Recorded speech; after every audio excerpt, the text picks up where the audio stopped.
These are all the ingredients needed for today. Step 1. Clean the 1.5 kilograms fish. Then cut it into slices or pieces. Drain the excess water. Place it in a bowl and set aside. Take out our kitchen helper for today.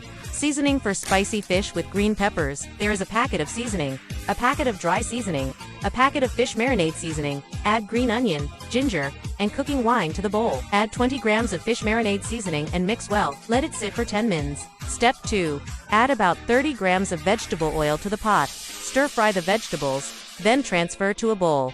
Add 700 grams water. Add 175 grams of seasoning packet and bring to a boil. Turn to medium heat.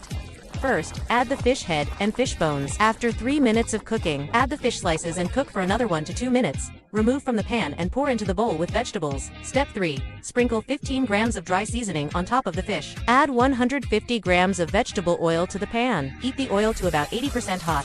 Pour it over the dry seasoning in the bowl. Sprinkle with cilantro and green onions, then it's ready to serve. This seasoning can also make braised chicken with taro, grilled fish, bullfrog, versatile seasoning, convenient and delicious.